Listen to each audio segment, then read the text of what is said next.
Good morning and welcome.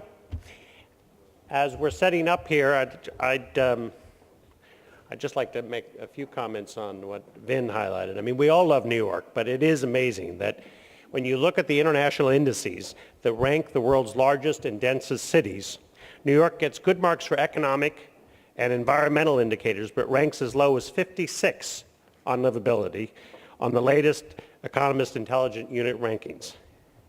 I hope nobody hears from Toronto, but Toronto's number 4. London's number 53. I mean, our city is growing. We're welcoming new people and ideas that drive economic and social innovation globally. So what can we do to make a big city like ours more livable locally? What cities can we learn from, and why in some ways do we have our own rules to follow?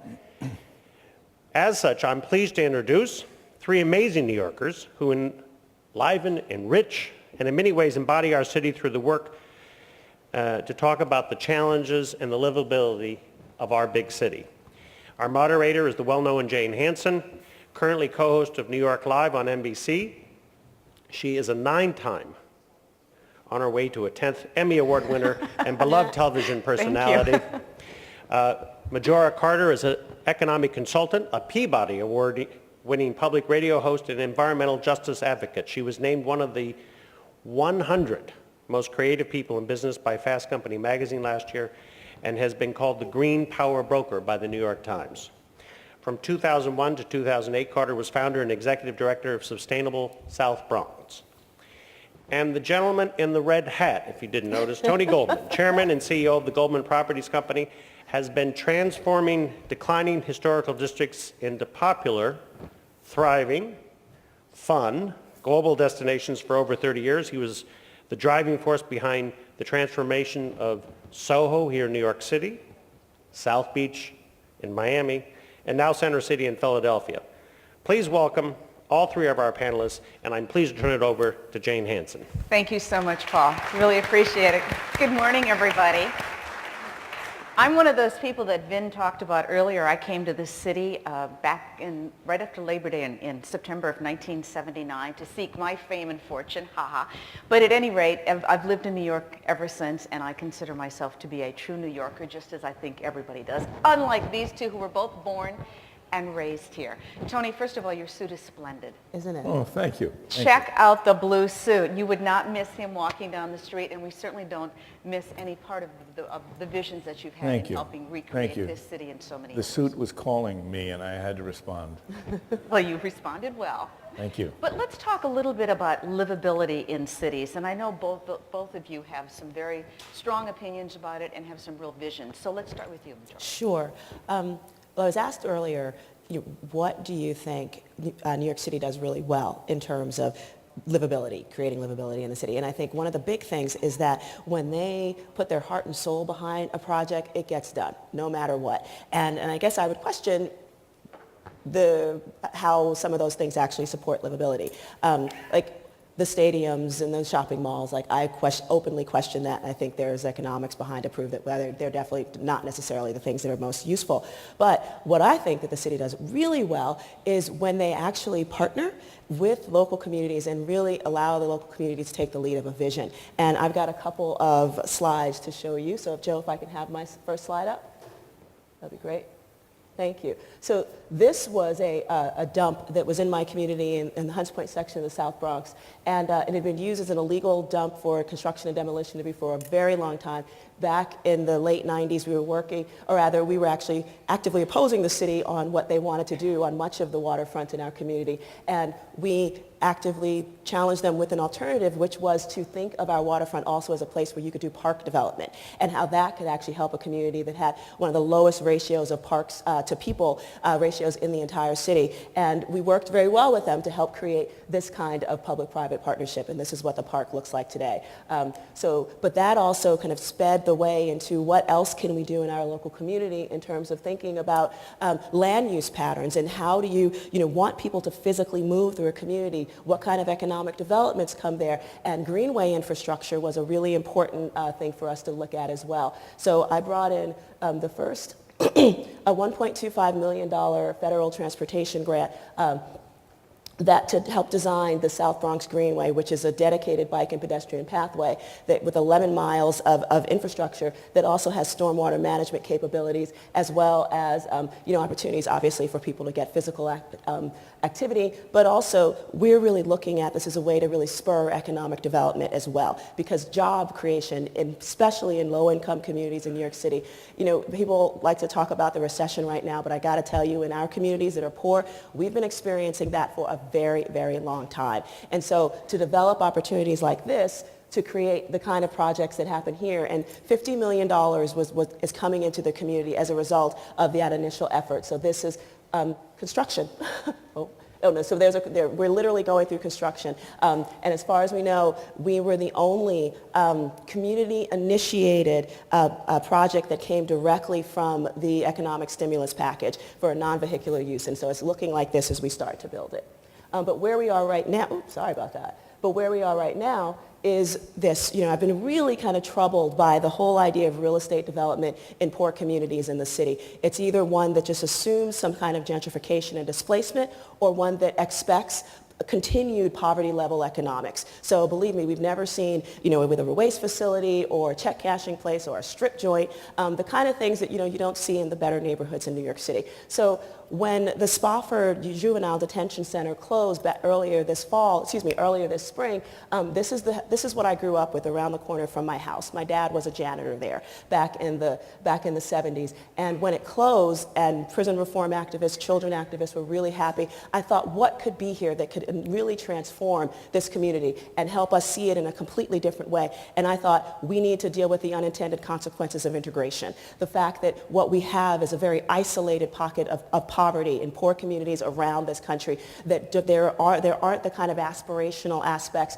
of having doctors that once lived next to janitors, that lived next to teachers, and the kind of mixed income housing and mixed-use economic development that I want to see on this 4-acre site is something that we really want to start working on. And so we are really looking at identifying patterns, from those red lines indicate shopping districts, on the other side, but we don't have many on our side. But this would be a way to connect us as well. And this site is really a hinge. On one side, we've got the residential area. On the other side, we've got where the industrial area is. But what this thing is really going to do is create the kind of platform for engagement, to create mixed income housing. So to invite and expect for people of mixed income to come in to really help support that. Manufacturing and education, where we're talking about creating opportunities for new businesses, bringing green manufacturing into the 21st century, and having an educational component to make sure that we're training people for that.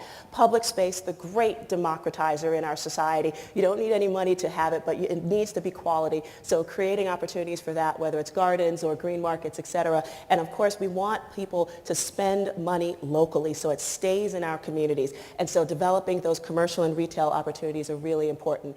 But immediately, it's a jail right now. That's what people think about and have for the past 60 years, practically. There's a parking lot there. Immediately, we're working with Green Market and some other folks in the city to see if we can do a wholesale to the public market, and as well as a food processing place in that site. We're also really interested in the long-term plan. Next. Okay, and that the development won't stop there. We're really looking at it to raise the entire bar for local economic and community housing development in the local community.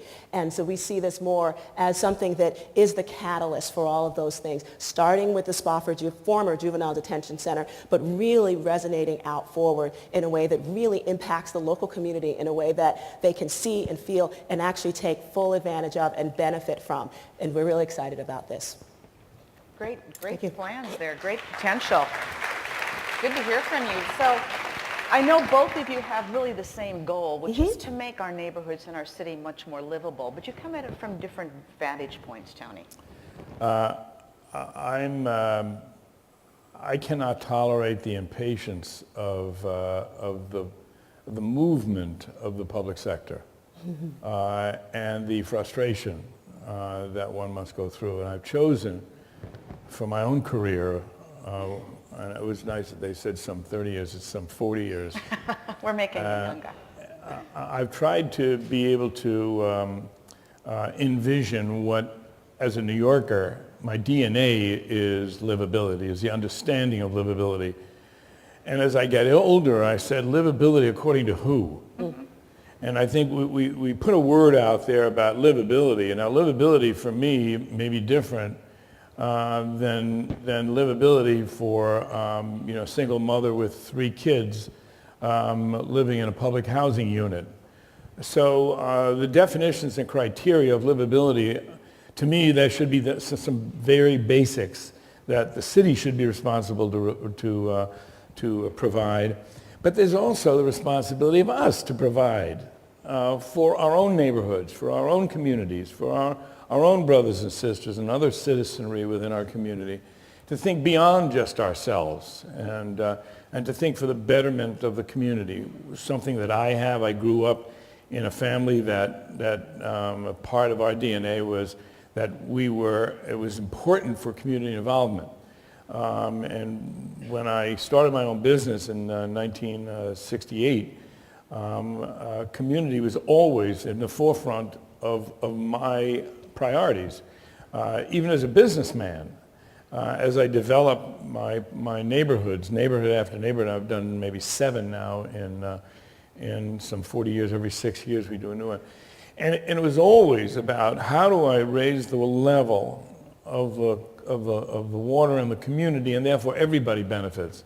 And I learned early on, if it's just about me, it's never going to get done, because you're going to generate a sense of arrogance from the neighborhood. It's got to be about neighborhood vision, neighborhood embrace, and neighborhood orientation. So what I've learned over my many years, and I've evolved in terms of the visions that I have, is at the core of it all is street life. Mm-hmm.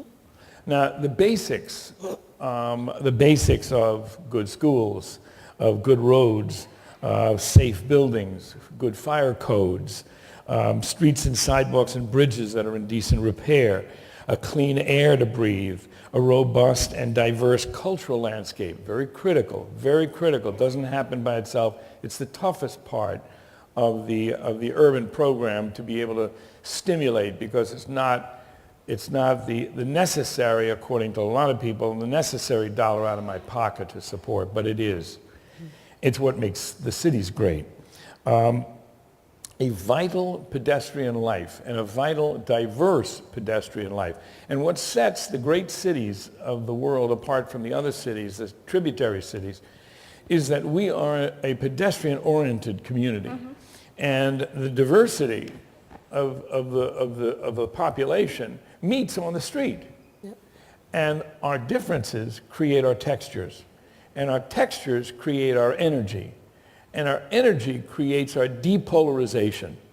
And the minute we get ourselves into cars and we isolate ourselves into neighborhoods that are not mixed, right, we wind up fighting each other. Right, but isn't it that very diversity, though, that can also be the toughest thing to try to bring together, because you've got so many points of view and you've got so many different cultures and traditions and foods and everything else? Well, I think the way that's been our charge, mm-hmm, is to create out of devastated, deteriorated communities, primarily historic, because our mission is to preserve the historic character of our country and of our urban centers, because it preserves the memories of our communities. But the key is the scale of those historic communities are built for pedestrian use, not for car use. And if we can get those buildings adaptively reused, mm-hmm, so that the life starts on the street before you develop upstairs, you've got to develop a reason to want to be there. Exactly. And bring diversity to the streets, even if you have to give away stores, to create this sense of non-branded retail, so that entrepreneurial retail and individual ethnicity can be expressed on the streets through the storefronts. That's where life, energy, and excitement and color and a sense of appreciation for each other's differences. That's where that starts. Well, and not to mention all that walking would help the obesity problem that we have in this country. That too. Okay, so let's talk a little bit about making New York then more livable. We've heard about your plan. I don't know where it stands in terms of time and money right now. Oh, we need lots. Yeah. Yeah. Anybody got a big checkbook here? Exactly. But when you talk about how do you make this city more livable? I mean, when we look at this beautiful view here, it looks like the grandest place in the world to live. But the truth is, in many neighborhoods, it's not. Right. So what, besides the kinds of plans that you're suggesting, what else can be done? I think that would be the kind of things that we can do, because the kind of diversity that Tony was talking about really only happens when you work at the neighborhood scale, because I think New York City is weaker because it has communities like the South Bronx, like other poor communities, where it's been clear that the particular kind of investment actually is not there to really support the kind of livability that one thinks should happen. So until you start actually creating opportunities for diversification and I think in particular economic development, you want diverse incomes in a community. That's how you bring people together in ways that allow them to see each other and see their humanity in ways that they don't. Because right now, when you've just got poor communities, it's those other people that you don't have to deal with. And that's what we have. We are still an incredibly segregated city. I don't care what anybody says. Let me give you two. First of all, there's no more exciting parts of the city than the fully diverse parts of the city. Mm-hmm. And I don't mean that economically, I mean that in every way. I mean the Lower East Side, but a lot of it's downtown. A lot of it's in the Upper West Side, the neighborhoods where people are in the streets. Let me give you two things that I think can change the landscape. And what I've learned now is that visualization and visibility and the change of the visual landscape, to me, is the biggest and most impactful transition that we can bring to the enlightenment and the uplifting of the soul. And those two things are rethinking and completely reinventing public housing. Take public housing from the stigma of its awful design and of its, let's call it, imprisonment by design. And therefore, the imprisoned occupants are stigmatized because they live in public housing and their minds already as kids are thinking they're in that prison. That's got to change. Right. Even to the point you just take a look. I ride over the Williamsburg Bridge and I see the whole public housing program. If you just took a plethora of different colors on shutters, what a difference that would make. Just that alone, with maybe 20 different colors and different shutters that differentiate that. You wouldn't say, you're looking at it, oh, that's public housing. Oh, wow, what is that? That's what you want to see. You also want to be able to bring commercial corridors within the public projects, so that they're not just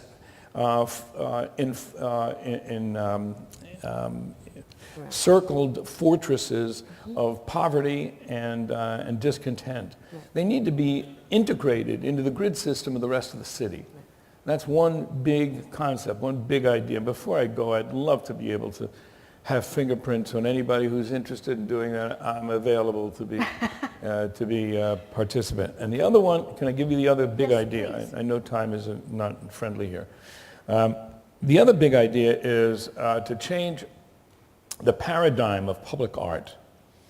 And with all due respect to the great monumental sculptures that we find all around in front of the big office buildings and we find in front of the big signature places.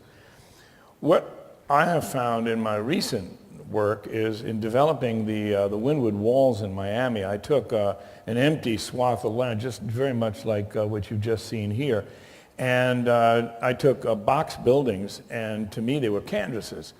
And I engaged the greatest street artists from all over the world to come in and create the Museum of the Streets.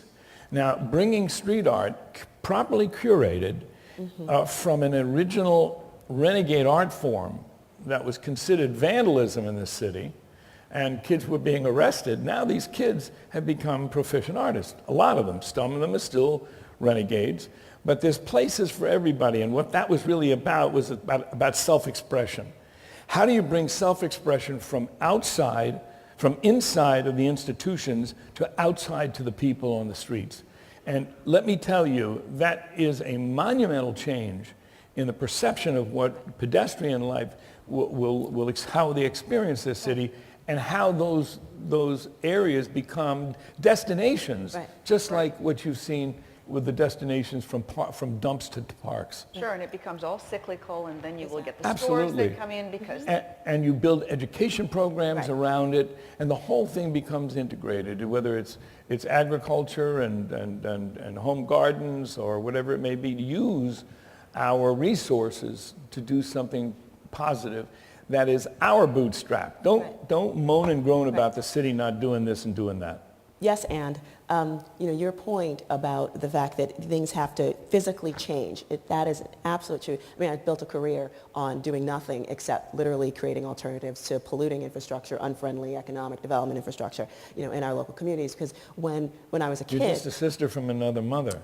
Basically. Thank you very much. Now we got a serious partner. But when I was a kid, watching my neighborhood literally burn, because of the arson epidemic that we had, and knowing that we were a campaign stop, for presidents to come in and say, we're going to change everything, and of course nothing changed.